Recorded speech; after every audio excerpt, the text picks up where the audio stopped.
Assalamualaikum. Kita lanjut ke part 2 dari bab 1, objek IPA dan pengamatannya. Kita mulai dari besaran pokok. Besaran pokok halaman 13. Kan tadi udah disampaikan, perlunya menggunakan satuan baku. Nah, besaran yang satuannya itu didefinisikan disebut dengan besaran pokok. Contoh misalnya panjang, itu besaran pokok ya. Terus yang lain apa? Massa, ini juga besaran pokok. Waktu, itu juga besaran pokok ya. Jadi panjang ini untuk menyatakan jarak antar dua titik. Misalnya panjang bayi yang baru lahir, itu dari ujung kaki sampai ujung kepalanya berapa. Kenapa nggak cuma dikira-kira aja gitu? Kenapa harus diukur? Oke, kita lihat di kotak berikutnya. Contoh misalnya buku tulis, buat perkiraan panjang dan lebarnya, terus ukur dengan meteran atau mistar ya. Catat hasilnya. Bandingkan taksirannya atau perkiraanmu tadi dan perkiraan teman-temanmu dengan hasil pengukurannya. Terus kira-kira perkiraan kalian itu bisa semakin mendekat nggak sih dengan latihan kira-kira gitu.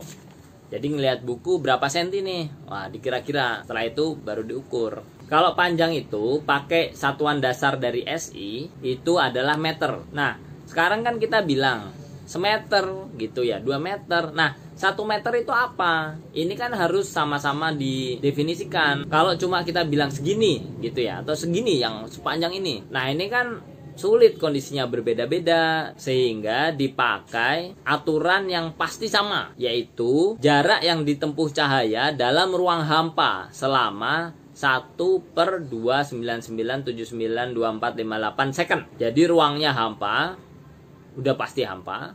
Terus yang diukur adalah jarak yang ditempuh cahaya. Ya kita sebagai orang biasa sulit melakukan pengukuran ini, sehingga kita pakai meteran yang sudah ada untuk membandingkan ya 1 meter segini. Ini adalah cara mengkonversi dari kilometer ke meter, dari sentimeter ke meter juga, atau sebaliknya dari meter ke kilometer. Caranya gimana? Begini. Ini gampang banget. Yang penting kalian hafal urutan-urutannya, kemudian tinggal digeser aja. Misalnya dari kilometer ke meter ya, itu turun berarti nambah 1000 gitu ya. Nambah nolnya 3 atau geser 3. Dari meter ke kilometer gesernya ke kiri gitu ya. Jadi 1000 meter itu adalah 1 kilometer. Atau kalau 1 meter ya digeser ke kiri 3. 1, 2, 3. Jadi 0,001 kilometer. Di gambar itu ada beberapa alat ukur. Misalnya jangka sorong gitu ya, meteran gulung. Pernah lihat kan ya. Nah cara ngukurnya harus tegak lurus. Ngelihatnya dibandingkan dengan cara pandang kita tegak lurus ke bawah. Karena kalau dari samping nanti ada kesalahan paralaks namanya. Jadi kesalahan melihat. Terus kita mulai paling mudah dari 0 angkanya. Kemudian massa ya. Massa benda ini hampir mirip sebetulnya dengan berat. Bedanya apa? Kalau berat itu dilakukan untuk posisi yang sudah jelas. Misalnya di bumi gitu. Itu berat. Sebenarnya kalau berat ini satuannya Newton ya. Tapi kalau massa ini kilogram atau gram. Cuma ya kita sehari-hari ya pakainya massa ini gitu. Contoh kalau berat ya. Kalau astronot adanya di bulan, beratnya beda kalau dia di bumi gitu. Di bulan dia tinggal 1/6 dari beratnya ketika di bumi. Tapi masanya sama. 1 kilogram yang standar, yang benar-benar, yang nanti bisa dibandingkan dengan massa-massa lain itu, ada disimpan di Sèvres, di Paris ya, di Prancis. Nah, kenapa harus ada kilogram standar? Ya biar ukurannya nggak ngaco. Walaupun kita pakai pemberat yang tulisannya 1 kilogram gitu ya. Tapi kan bisa jadi pemberat ini semakin hari semakin tambah berat. Karena apa? Karena misalnya dia ada karat gitu ya. Karena dia karatan. Nah ini yang membuat harus ada kilogram standar. Oleh karena itu juga ada namanya kalibrasi. Jadi alat ukur itu bisa dikembalikan atau bisa dicek apakah masih sesuai dengan standarnya yang asli atau tidak. Nah itu namanya kalibrasi. Cara ngukur massa gimana? Nah, caranya bisa dengan neraca lengan ya seperti di gambar. Terus kalau berat ngukurnya pakai neraca pegas. Selain itu banyak lah ya yang sekarang ada neraca-neraca digital gitu ya. Atau neraca itu apa sih ya, timbangan lah. Timbangan digital kan sekarang banyak. Kalau tadi kalau meter ada kilometer, nah kalau gram itu ada kuintal, ada ton gitu ya. Ada kilogram juga, ada miligram gitu. Ini disampaikan cara nimbang massa benda. Contoh misalnya halaman 16 itu ada neraca namanya Ohaus. Yang pertama kalibrasi. Neraca itu sampai dengan posisi lengan mendatar saat semua beban geser di angka 0 dengan cara putar skrupnya. Terus selanjutnya taruh itu benda di piring beban. Geser beban geser itu sampai setimbang. Mulai dari beban geser yang paling besar. Nah, baca hasilnya dengan dijumlahkan seperti itu ya. Contohnya di gambar itu ya 100 ditambah 90 tambah 7,5 jadi 197,5 gram. Kalau kotak halaman 16 bagian bawah, pilih 3 benda di sekitar untuk diukur massa dari benda-benda itu. Catat hasilnya. Kemudian minta tolong teman lakukan hal yang sama. Kita lihat, bandingkan hasilnya sama apa enggak. Kalau kamu ingin mengukur massa jenis cair, gimana caranya? Diskusikan urutan langkahnya, sampaikan hasilnya sesuai urutan prosedur mengukur massa zat cair itu. Kita lanjut ke waktu. Waktu itu apa? Itu selang antara dua kejadian atau dua peristiwa. Misalnya waktu hidup seseorang. Dari kapan? Dari dia lahir sampai meninggal. Nah, kalau waktu perjalanan gimana? Dari pertama gerak sampai akhir bergerak. Cara ngukurnya apa? Dengan jam tangan atau stopwatch. Ya, satuannya kalau dalam SI itu detik atau second. Bahasa Inggris juga second ya. 1 second standar baku itu pakainya adalah waktu yang dibutuhkan oleh atom cesium untuk bergetar sebanyak 9.192.631.770 kali. Nah, berdasarkan jam atom inilah hasil pengukuran waktu dalam selang waktu 300 tahun tidak akan pernah geser lebih dari 1 second. Ini jadi kayak tadi ya, agak sulit memang kita melakukan hal ini, tapi ini adalah standar yang umum bisa dilakukan dan pasti sama. Kalaupun bergeser, ini pergeserannya hanya 1 detik selama 300 tahun. Nah, kalau kita membandingkan antara jam dinding satu dan jam dinding lain, kadang itu kan pergeserannya cepat sekali. Ada yang tiba-tiba jadi lebih cepat gitu. Kadang ada yang tiba-tiba lambat. 1 jamnya berbeda. Sehingga dilakukan kesepakatan untuk acuan. Nah, untuk waktu ini adalah waktu yang dibutuhkan oleh atom jenis yang tadi itu, cesium, untuk bergetar sebanyak 9 miliar sekian kali itu ya. Angkanya itu spesifik. Nah, seperti kita sama-sama tahu, selain detik ada juga hari ya. Ada jam gitu ya, ada menit. Kalau yang lebih kecil, lebih cepat itu ada namanya mikrosecond atau milisecond. Ini adalah besaran-besaran pokok dan satuannya dalam sistem SI. Kita di Indonesia pakai sistem ini. Kita nggak pakai mile gitu ya. Oke, ini kotak di tengah. Apa yang dimaksud dengan besaran pokok? Itu yang pertama. Yang kedua, mengapa dibuat satuan-satuan standar? Misalnya kilometer standar gitu ya. 1 meter standar, 1 second standar gitu. Yang tadi itu. Kenapa saya udah jelasin ya. Yang ketiga, beri contoh besaran-besaran dalam kehidupan sehari-hari. Satuannya dalam SI, misalnya meter, kilogram atau second gitu. Apa aja tuh yang bisa diukur dengan meter gitu ya. Apa aja yang bisa diukur dengan kilogram, apa aja yang bisa diukur dengan detik. Contoh misalnya, kalau pengetahuan dan teknologi ini semakin maju, apakah mungkin satuan standar yang digunakan sekarang itu diperbarui? Kira-kira mungkin apa enggak gitu ya? Nah, tolong dijelaskan. Kita lanjut ke besaran turunan. Tadi kan sebelumnya kita belajar tentang besaran pokok. Sekarang kita belajar tentang besaran turunan. Contoh itu luas ya. Contohnya adalah luas. Luas itu apa? Contoh misalnya dia adalah persegi panjang, misalnya kelas gitu ya. Kelas itu kan biasanya persegi panjang. Ada lebar, ada panjang gitu ya. Lebar dan panjangnya berbeda.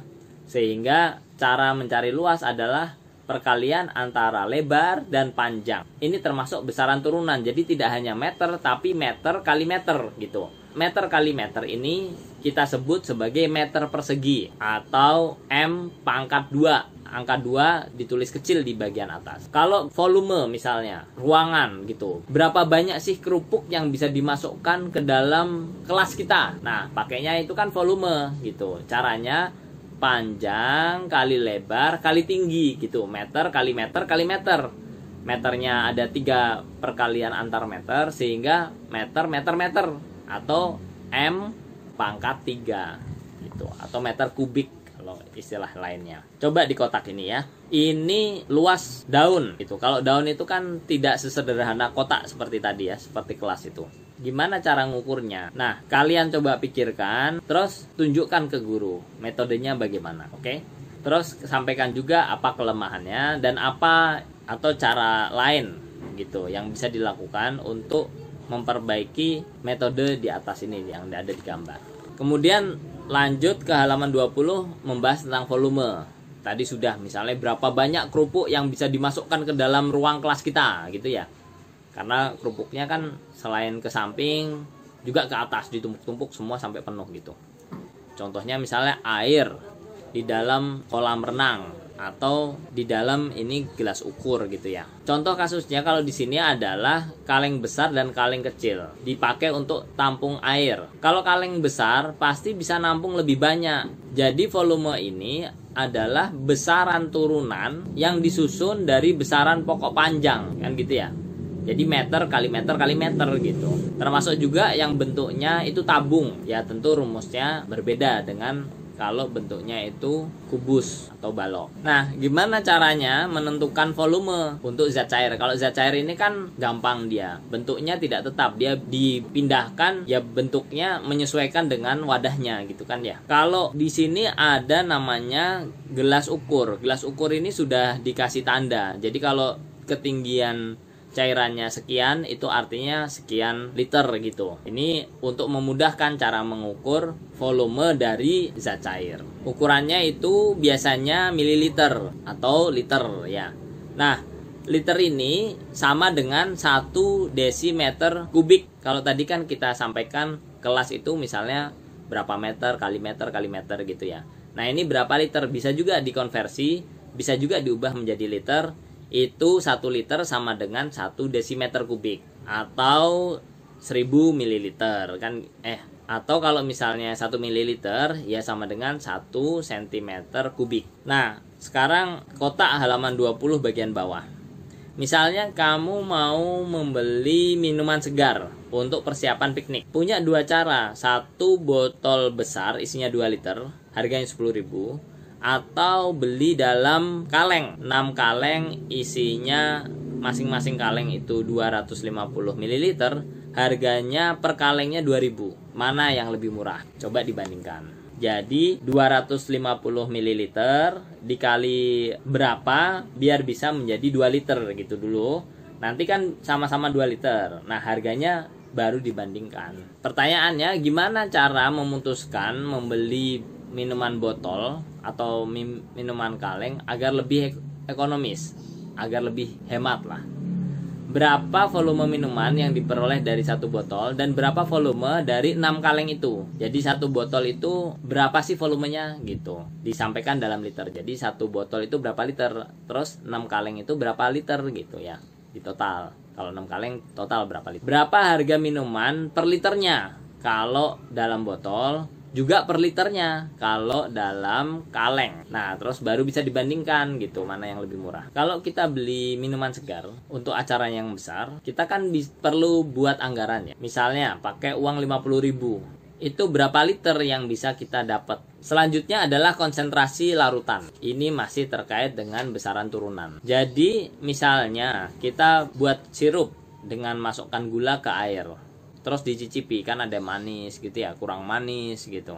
Nah, kalau manis ini kan sifatnya kualitatif, artinya hasil indera pengecap, nggak bisa diukur lah berapa tingkat kemanisannya gitu kan, belum ada satuan yang signifikan. Tapi yang bisa dilakukan adalah konsentrasi larutan, yaitu berapa massa yang terlarut dan volume pelarutnya gitu. Itulah yang disebut dengan konsentrasi larutan. Jadi kasus ini gulanya itu berapa banyak dibagi dengan airnya yang dimasukkan itu berapa banyak gitu. Nah, ini bisa diukur kan. Contohnya di halaman 22 kotak bagian atas, Edo melarutkan 20 gram gula ke 2 liter air. Berapa konsentrasi larutannya? Contohnya kan itu ya, di gambar itu. Kemudian dituliskan masalahnya apa, yaitu menentukan konsentrasi larutan. Pakai persamaan, pakai rumus yang tadi itu, dimasukkan, ketemulah hasilnya 10 gram per liter. Selanjutnya laju pertumbuhan. Misal kita menanam jagung, tinggi tanamannya 20 cm.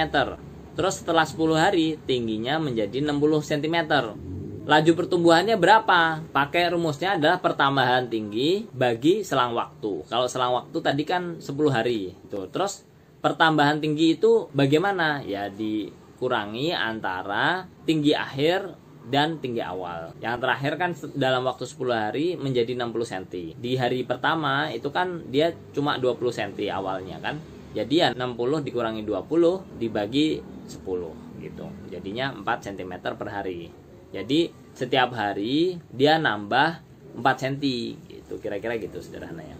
Kota itu halaman 23 menunjukkan apa yang dimaksud dengan besaran turunan. Mengapa volume termasuk besaran turunan? Kalau ibu melarutkan 5 gram dapur ke dalam 250 ml air, berapa konsentrasi larutan garam? Ini dalam satuannya gram per liter ya. Jadi dari mililiter diubah dulu ke liter gitu ya. Kalau gramnya kan udah sama-sama gram. Nah, baru bisa dibagi. Kemudian nomor 4, Anita menanam kacang hijau dalam pot. Pada awal pengukuran tinggi kecambah dari permukaan tanah 2 cm. Selang 5 hari, kemudian ternyata tinggi kecambah jadi 8 cm. Berapa laju pertumbuhannya? Ini gampang ya. Misalnya kita mau menentukan produktivitas lahan sawah yang ditanami padi.